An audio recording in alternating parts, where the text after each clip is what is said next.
Hello students, problem of stock taking हम इसमें videos में कर रहे थे, जिसमें प्रॉब्लम ऑफ स्टॉक टेकिंग क्या होती है और ये प्रॉब्लम क्यों राइज होती है, इसका सोल्यूशन क्या है, ये हम पहले वाली वीडियो में जब ये स्टार्ट किया था प्रॉब्लम ऑफ स्टॉक टेकिंग उसमें आपको क्लियर कर चुके थे और उसमें डिटेल के साथ डिस्कस किया था कि जो स्टॉक टेकिंग है उसमें आने वाली प्रॉब्लम्स क्या क्या होती हैं और उसकी प्रॉब्लम्स को सॉल्व किस तरह से किया जाता है। तो ये एक स्टेटमेंट बनती है जिसमें वैल्यू ऑफ स्टॉक हम फाइंड करते हैं ईयर एंड की डेट की। ये उसका फॉर्मेट था। क्वेश्चंस करने से पहले आपको ये फॉर्मेट अच्छी तरह से याद होना चाहिए और अगर आप इस फॉर्मेट को समझना चाहते हैं तो इससे पहले वाली वीडियो जिसमें फॉर्मेट समझाया गया था वो आपको देखनी चाहिए। टॉप में राइट साइड पे इसका लिंक भी आपके साथ शेयर कर दूंगा, तो आप पहले वो वीडियो देखें, उसके बाद आपको इसके एग्जाम्पल क्वेश्चन देखने चाहिए। हम 6 से 7 एग्जाम्पल क्वेश्चंस करेंगे जिसमें वन बाय वन थोड़ा सा डिफिकल्ट होते जाएंगे क्वेश्चन और आप स्टॉक टेकिंग की प्रॉब्लम जो है वो अच्छी तरह से सीख सकते हैं। इससे पहले वाली एक एग्जाम्पल भी हम कंप्लीट कर चुके हैं और आज जो करनी है वो एग्जाम्पल नंबर 2 है। लेकिन फिर आपको रिमाइंड करवा दूं कि ये जो फॉर्मेट है statement showing value of stock का, ये आपको अच्छी तरह से याद होना चाहिए। जिसमें लिखा है सेल्स और परचेज रिटर्न को हम ऐड करते हैं, परचेज और सेल्स रिटर्न को हम लेस करते हैं, और कोई अंडर कास्टिंग हो उससे ऐड, कोई ओवर कास्टिंग हो उससे लेस, गुड्स इन ट्रांजिट को ऐड, कंसाइनमेंट गुड्स को लेस, और कोई बायर की गुड्स पड़ी हो तो उसको भी लेस करते हैं। ये फॉर्मेट मैं उम्मीद करता हूँ कि आपको याद होगा। तो स्टार्ट करते हैं हम अपनी इलस्ट्रेशन 2 दूसरी एग्जाम्पल, जिसमें लिखा हुआ है कि alpha limited prepares account on 31 March every year. 31 मार्च ये उनका ईयर एंड है, अकाउंटिंग एंड है, यहाँ पे वो अपनी स्टेटमेंट्स प्रिपेयर करते हैं। On 31 March 2023 it's stock taking expert was ill. उनका जो स्टॉक टेकिंग वाला एक्सपर्ट था, कह रहे हैं वो बीमार था। And the preparation for the physical inventory was delayed, और जो फिजिकल इन्वेंट्री थी वो डिले हो गई until 3 April 2023। On which date, इस डेट पर the stock valued at cost amounted to 245,000। तो इस डेट पे जब उन्होंने वैल्यू को स्टॉक को वैल्यू की तो वो 245,000 था। तो ईयर एंड की डेट के बाद की डेट पे हमने स्टॉक काउंट किया है तो वो 245 है। तो 1 अप्रैल से 2023 तक जो फाइनेंशियल रिकॉर्ड्स है उनमें ये 5 चीज़ें हमारे सामने आई। Prepare a statement showing correct amount of company stock at cost on 31 मार्च 2023। 31 मार्च 2023 को जो स्टॉक की असल वैल्यू थी जो कंपनी ने अपने अकाउंट्स में शो करनी है वो हमने फाइंड करनी है। ठीक है, तो ये ऐसा है कि जो ईयर एंड डेट है वो है 31 मार्च और जो वैल्यू काउंट की है वो है 3 अप्रैल को। तो ईयर एंड से दरमियान की 3 अप्रैल ये डेट्स हैं। हम देखते हैं इन डेट्स में हमने कौन कौन सी ट्रांजैक्शंस परफॉर्म किए हमने। ओके, तो चलें पढ़ते हैं। सबसे पहले sales total 40,000 including 2,000 in respect of goods which left the warehouse on 29th of March 2023 and 4,000 in respect of goods not dispatched until 12th of April 2023. The rate of gross profit sales was 30%. तो 40,000 total sales हमने की, वो बता रहा है 31 मार्च से लेकर 3 अप्रैल तक हमने 40,000 की सेल्स की। ठीक है, and 4,000 in respect of goods, 2,000 in respect of goods which left the warehouse on 29th of March 23, जिसमें से जो 2,000 की गुड्स थी वो 31 मार्च से पहले पहले ही डिस्पैच हो गई। And 4,000 in respect of goods not dispatch until 12th of April, और 4,000 की जो गुड्स थी वो 3 अप्रैल के बाद में डिस्पैच हुई। 2,000 की गुड्स 31 मार्च से पहले डिस्पैच हो गई, उसका इम्पैक्ट तो आना चाहिए हमारे स्टॉक में। और जो 4,000 की है वो 3 अप्रैल के बाद में डिस्पैच हुई, तो वो हमसे लेना देना नहीं है। हमने वहाँ यहाँ पे वो सेल्स काउंट करनी है जो इन दो डेट्स के दरमियान सेल्स हुई हैं। तो इन दो डेट्स के दरमियान सेल्स हुई हैं 34,000। ठीक है, टोटल 40,000 थी, 2,000 पहले डिस्पैच हो गई, 4,000 बाद में डिस्पैच हुई। तो इसका मतलब जो 34,000 की गुड्स हैं वो इन्हीं दो डेट्स के दरमियान में डिस्पैच हुई हैं। तो यहाँ पे अब हम वर्किंग भी करेंगे।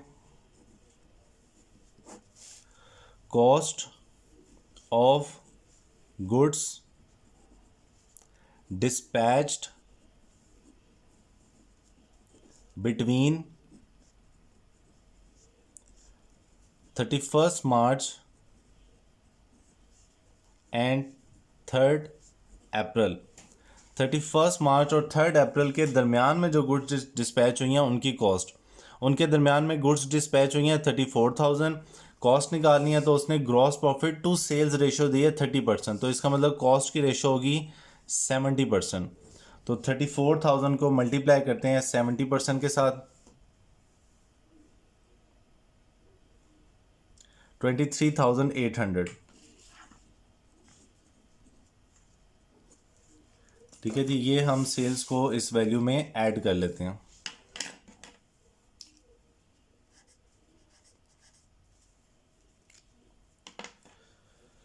Sales at cost, cost of goods sold भी यहाँ पर लिखा जा सकता है, और ये हमने वैल्यू लिखी है वर्किंग नंबर 1 से 23,800। ठीक है जी।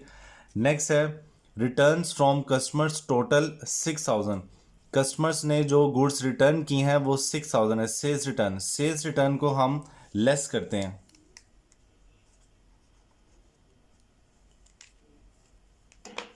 देखिए यहाँ पे लिख लेते हैं सेल्स रिटर्न एट कॉस्ट, इसकी भी कॉस्ट वैल्यू। तो 6,000 की सेल्स रिटर्न है, 30% ग्रॉस प्रॉफिट रेशियो है, इसका मतलब 70% कॉस्ट है। तो 6,000 का 70% 4,200।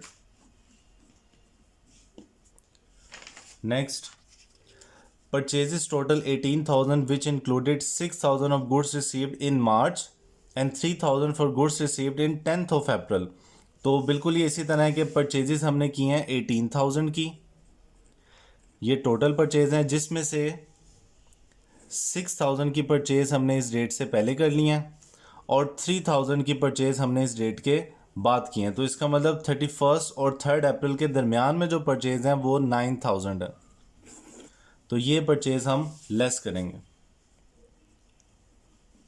Purchases between 31st March and 3rd April 9,000। Okay. Next है रिटर्न टू सप्लायर्स, सप्लायर्स को रिटर्न किए हैं, यानी कि परचेज रिटर्न है टोटल 4,000, परचेज रिटर्न्स को हम ऐड करते हैं। Purchase return 4,000। लास्ट है there were arithmetical error in the stock, stock में एक अर्थमेटिकल एरर आया स्टॉक शीट में 3rd अप्रैल को। जब 3rd अप्रैल को ये काउंटिंग किया 245,000 तो उसमें एक एरर आ गया, और एरर क्या था, resulting in over valuation of 4,600, जिससे हमारा ये जो स्टॉक था ये ओवर वैल्यू शो हो रहा था 4,600 के साथ। तो ओवर वैल्यूएशन को हम लेस करते हैं। इस क्वेश्चन के लिए बहुत ज़रूरी है कि एक तो आपको अंडरस्टैंडिंग हो कि किस चीज़ को ऐड करना है और किस चीज़ को लेस करना है, और क्यों ऐड लेस करना है ये भी आपको पता होना चाहिए। ये तमाम कंसेप्ट आप सीख सकते हैं अगर आपने वो पहली वीडियो देखी हो तो।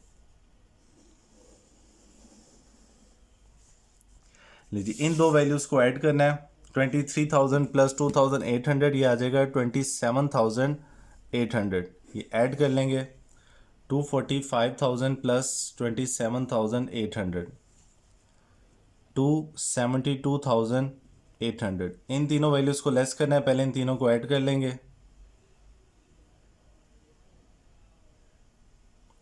17,800 272,800 माइनस 17,800 ये आ जाएगा 255,000। ये है जी value of stock as on 31st March 2023। Okay, तो ये तमाम क्वेश्चंस इसी तरह से हैं, लेकिन मोस्ट इम्पॉर्टेंट आप फॉर्मेट याद करें, पहले वाली वीडियो देखें, उसके बाद इसकी हम कम से कम 7 एग्जाम्पल 1 बाय 1 सॉल्व करेंगे, जिसमें कोई भी नई चीज़ आती रहेगी हम उसको सॉल्व करते रहेंगे। और अगर आपका अपना कोई क्वेश्चन है जो कि वीडियो में कंप्लीट नहीं है तो वो आप मुझे उसकी पिक्चर भेज सकते हैं, हम उसकी भी वीडियो बना के आपको समझा सकते हैं। ओके।